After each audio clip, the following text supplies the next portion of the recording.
ओम श्री परमहंसाय नमः। सबैमा प्रेमले भरेको जय सच्चिदानन्द, सबैमा आत्मबन्धन। आजको औँसी विशेष ध्यानको लागि आफूलाई एउटा आरामदायक अवस्थामा बस्नुहोस् र आफ्नो फेसमा एउटा यस्तो प्यारो मुस्कानको महसुस गर्नुहोस् कि त्यसपछि चाहिँ मुस्कानको साथमा लामो गहिरो सास लिनुहोस् र मुखबाट बिस्तारै बाहिर फ्याँक्नुहोस् र बाहिर जाने जति पनि श्वास छ त्यो आफूभित्र भएका जति पनि सबै तनावहरू बाहिर निस्किरहेको छ भनेर आफ्नो शरीरलाई पुरा खकुलो छोडिदिनुहोस् र बिस्तारै बिस्तारै आफ्नो शरीरमा भएका सबै थकानहरू यी श्वासहरूको माध्यमबाट बाहिर निस्किरहेको छ भनेर पुरा अनुभव गर्नुहोस्। मन पुरा शान्त भइसकेको छ। जताततै आफू सुरक्षित भएको महसुस गर्नुहोस् र हरेक श्वासको साथमा झन् गहिरो र शान्ति भएर आफू पुरा समर्पण भावले यो ध्यानको गहिराइमा जानको लागि म तयार छु, भइसकेको छु भनेर महसुस गर्नुहोस् र मनमा नै पुरा श्रद्धा र प्रेम भावले आफ्ना देवी देवताहरू, कुलदेवी देवता, इष्टदेवी देवता, कुल पितृदेवता सबैलाई र आफ्नो आदरणीय गुरुको पनि ध्यान गर्नुहोस्, चन्द्रदेवको पनि ध्यान गर्नुहोस् र आफ्नो सबै पितृको ध्यान गर्ने आज आफूभित्र जति पनि श्रद्धा र विश्वास छ नि त्यो सबै प्रकट गर्नुहोस् र आफ्नो हृदयको भित्री गहिराइबाट सबैमा आत्मबन्धन गर्दै दुवै हात जोडेर श्रद्धाले झुकेर सबै पितृहरूलाई आमन्त्रित गर्नुहोस्। आज साक्षात् रूपमा मेरो यस ध्यानमा एकदमै प्रेम भावले मेरो सबै देवी देवता, पितृदेव, गुरुदेव सबै आइसक्नु भएको छ भनेर सबैलाई आह्वान गर्नुहोस्। हे प्रभु, हे मेरो गुरुदेव, हे चन्द्रदेव, हे मेरा सबै आदरणीय पितृदेव, आज म यति धेरै प्रेम भावको साथमा हजुरहरूलाई आमन्त्रित गर्न चाहन्छु कि मेरो विश्वासको साथमा हजुरहरूलाई प्रेमपूर्वक म आमन्त्रित गर्न चाहन्छु। उहाँहरूको चरणमा श्रद्धाले शिर झुकाउनुहोस् र धन्यवाद टक्राउनुहोस्। मेरो जीवनमा आजसम्म जे जति सुख सुविधा हरेक कदममा हजुरले मलाई जुन सफलता दिइराख्नु भएको छ नि ती हरेक सफल मेरा कदमहरूमा हजुरहरूको सपोर्ट, हजुरहरूको सुरक्षा भावले गर्दाखेरि मैले आज यति धेरै आफूलाई गर्वको महसुस गर्न पाइरहेको छु। त्यसको लागि मेरा सबै पितृजनहरूलाई हृदयबाट हार्दिक धन्यवाद गर्न चाहन्छु। साथै म आज हजुरहरू समक्ष क्षमा माग्न चाहन्छु।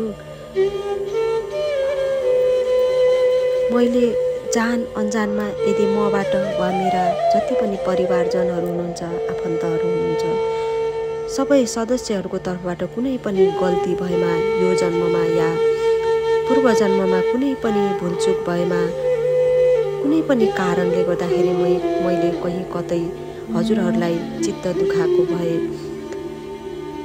त्यसको कारणले गर्दाखेरि आज यो पितृदोष या यो एन्सेस्टर ब्लकेजहरू भएको भए हे गुरुदेव, हे पितृदेव, आफ्नो दिव्य आशीर्वादबाट, आफ्नो कृपाबाट हामीलाई ती सबै दोष र सबै ती ब्लकेजहरूबाट हामीलाई मुक्त गरिदिनुहोस्। हे पितृदेव, अब क्षमा गरिदिनुहोस् प्रभु। पुनः धन्यवादको भावले आफ्ना सबै पितृहरूप्रति, सबै देवी देवताहरूप्रति, आफ्नो गुरुदेवप्रति, चन्द्रदेवप्रति आफ्नो स्वतन्त्रताको महसुस गर्नुहोस् र आफ्ना सबै शुभ इच्छाहरू, सपनाहरू जति पनि छन् नि, भविष्यका सपनाहरू सबै पुरा भइसकेको अनुभव गर्नुहोस् र सबै मेरा परिवारमा आज सुख, शान्ति, आनन्द, धन धान्य, सुख सम्पत्ति, जताततै प्रेमको त्यो आवाज जताततैबाट आज आकर्षित भइसकेको छ।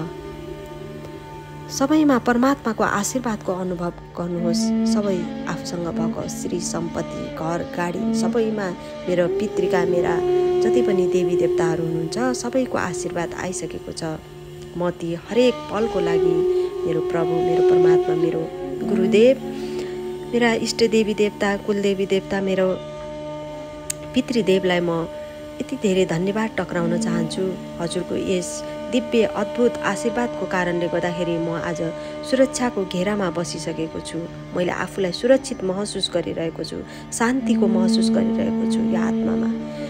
पितृको दिव्य आशीर्वाद अब म भित्र यति धेरै महसुस गर्न सक्छु कि हे पितृदेव, म हृदयको गहिराईबाट हजुर समक्ष प्रार्थना गर्न चाहन्छु कि मेरा आउनेवाला जीवनमा सुख, शान्ति, समृद्धिले भरिपूर्ण जीवन दिनुहोस् प्रभु। हजुरसँग म विन्तीपूर्वक प्रार्थना अर्पण गर्न चाहन्छु। मेरो जति पनि वंश वृक्ष छ नि यो, त्यसमा कुनै पनि त्यो श्रापहरू छ भने त्यसलाई मुक्त गरेर मलाई यो भवसागरबाट पार लगाइदिनुहोस् प्रभु।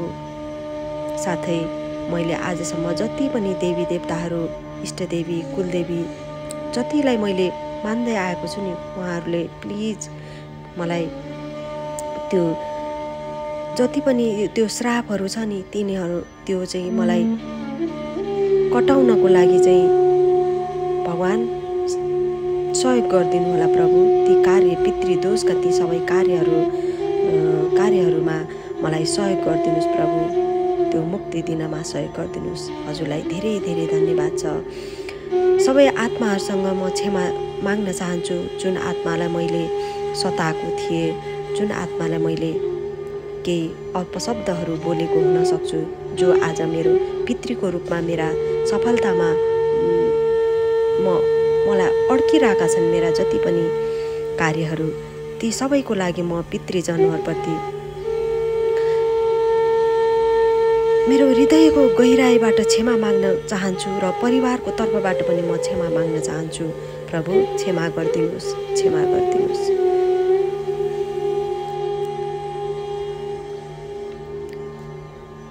धेरै धेरै धन्यवाद प्रभु।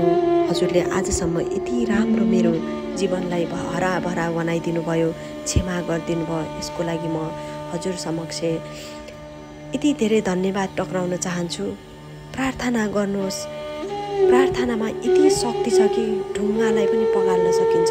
हामीसँग त झन् बाणी छ, बोली छ, प्रार्थना गर्ने शब्दहरू छन्। ती शब्दहरूबाट हाम्रा पितृसम्म यो मेरा जति पनि पुकार छ नि, हृदयको पुकारहरू छन्, सबै मेरो पितृ ठाउँ पुगोस्। हे गुरुदेव, अब त मलाई हजुरको चरणमा एउटा मलाई दिनुहोस्, चरणमा ठाउँ दिनुहोस् मलाई प्रभु। धेरै धेरै धन्यवाद, धेरै धेरै धन्यवाद। ओम श्री परमहंसाय नमः।